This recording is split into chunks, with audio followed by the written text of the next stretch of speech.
Hello and welcome to online adda for study बने से bad for learning. दोस्तों स्वागत है आप सभी का online adda for study YouTube channel पर। इस वीडियो में हम बात कर रहे हैं कई बड़ी और लेटेस्ट अपडेट के बारे में। एक एक करके सारी अपडेट हम कवर करेंगे। चैनल को सब्सक्राइब करके बेल आइकन को दबा लें और वीडियो को लाइक कर दें, जिससे कि आपको रियल ऑथेंटिक जानकारी online adda for study YouTube channel के माध्यम से मिलती रहे। तो चलिए शुरुआत करते हैं।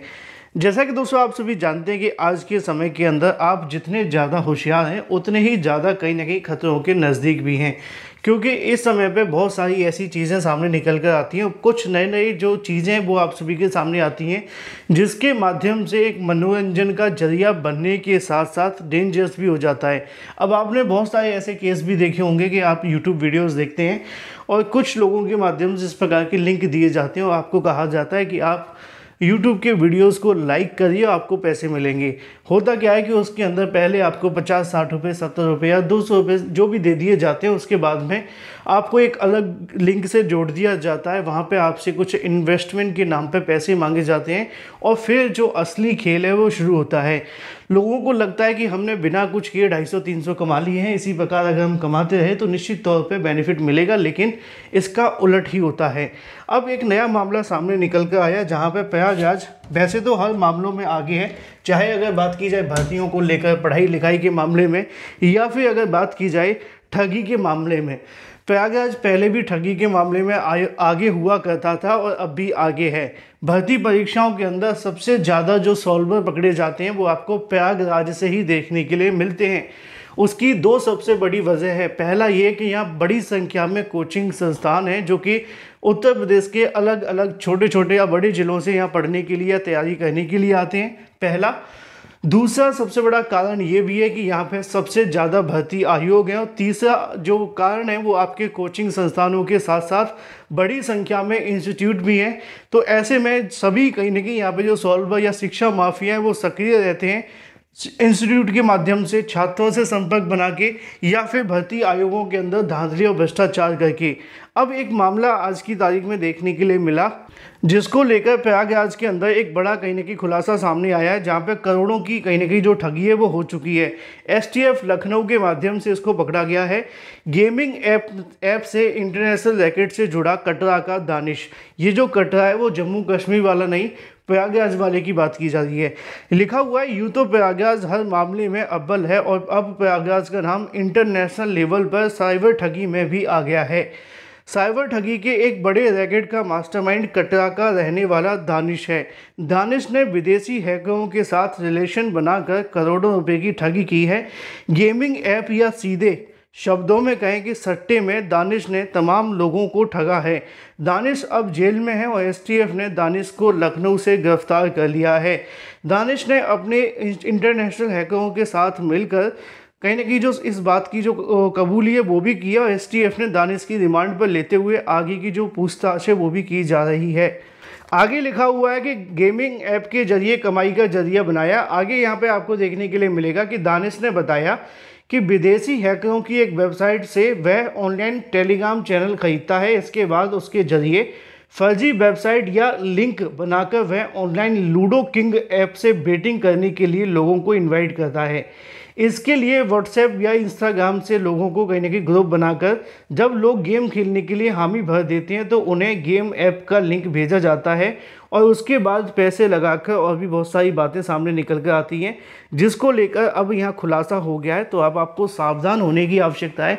अगर आप भी किसी प्रकार के ऑनलाइन गेमिंग के या फिर वो लूडो किंग हो, 8 बॉल हो, या इसके अलावा Dream11 माई जो सर्कल, बहुत सारी ऐसे सट्टेबाजी वाले ऐप है जिसके बारे में नाम लेना भी ठीक नहीं है, लेकिन मुद्दे की और महत्वपूर्ण बात यह है कि इनके जरिए हजारों लाखों युवाओं से कहीं ना कहीं करोड़ों की ठगी की जा रही है। बात कर लेते हैं अपनी अगली अपडेट के बारे में, जो कि संबंधित है एसटीईटी परीक्षा के बारे में, बिहार शिक्षक पात्रता परीक्षा को लेकर। जैसा कि आप जानते हैं कि बिहार शिक्षक पात्रता परीक्षा के संबंध में हाल ही में जानकारी देखने के लिए मिली थी कि इस परीक्षा को स्थगित किए जाने को लेकर चुनाव आयोग को पत्र भेजा गया है। और इस मामले पर जो पत्र भेजा गया था उसमें बताया गया था कि जिस दिन चुनाव होने वाले हैं उसी दिन बड़ी संख्या में यूपी और बिहार में बड़ी संख्या के अभ्यर्थी एसटीईटी की परीक्षा देने जा रहे हैं। तो ऐसे में इस बात को ध्यान में रखते हुए परीक्षा की तारीखों को आगे बढ़ा दिया जाए और इस परीक्षा को चुनाव के बाद आयोजित किया जाए। इस मांग को लेकर अभ्यर्थियों ने भेजे गए पत्र के माध्यम से मांग रखी थी और यहाँ पे इसके संबंध में उम्मीद है कि आज एक बड़ा फैसला देखने के लिए मिल सकता है, क्योंकि बहुत सारे अभ्यर्थी पूछ रहे थे कि इस मामले को लेकर कब तक अपडेट मिलेगी। अगर सब कुछ सही रहा तो आज ही इस मामले पर अपडेट मिल जाएगी कि एसटीईटी परीक्षा स्थगित होगी या नहीं।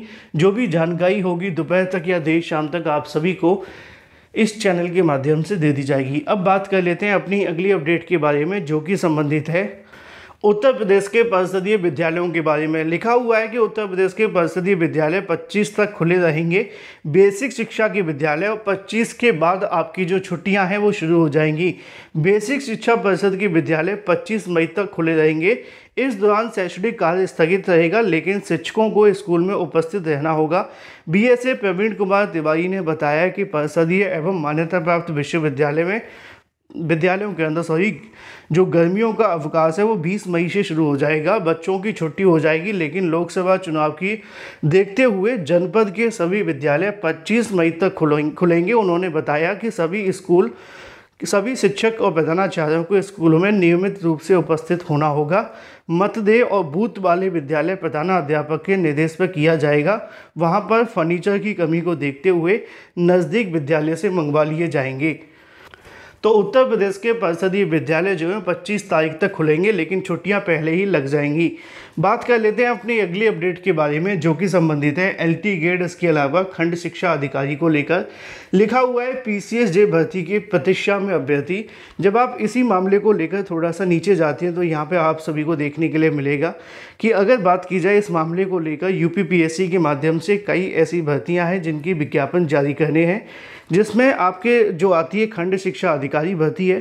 खंड शिक्षा अधिकारी यानी कि ब्लॉक एजुकेशन ऑफिसर, और दूसरी जो भर्ती है वो एलटी ग्रेड शिक्षक भर्ती, जिसका पिछले 5 वर्षों से अभ्यर्थी इंतजार कर रहे हैं। खंड शिक्षा अधिकारी के अंदर जो पदों का अधियाचन मिला था उसके अंदर आरक्षण की विसंगतियां थी, और एलटी ग्रेड शिक्षक भर्ती के अंदर जो विषयवार योग्यता होती है जिसमें समकक्षता तय करने को लेकर शासन को कहा गया था, शासन ने इसको तय भी कर दिया था, लेकिन अभी तक इसका जो आदेश है वो उत्तर प्रदेश लोक सेवा आयोग को नहीं भेजा है। उत्तर प्रदेश लोक सेवा आयोग कहता है कि अगर वो इस पर अपना स्पष्टीकरण दे दें तो इसका विज्ञापन जारी कर दिया जाएगा। लिखा हुआ है कि इसके अतिरिक्त प्रवक्ता भर्ती के लिए 3 वर्ष से विज्ञापन जारी नहीं हो पा रहा है।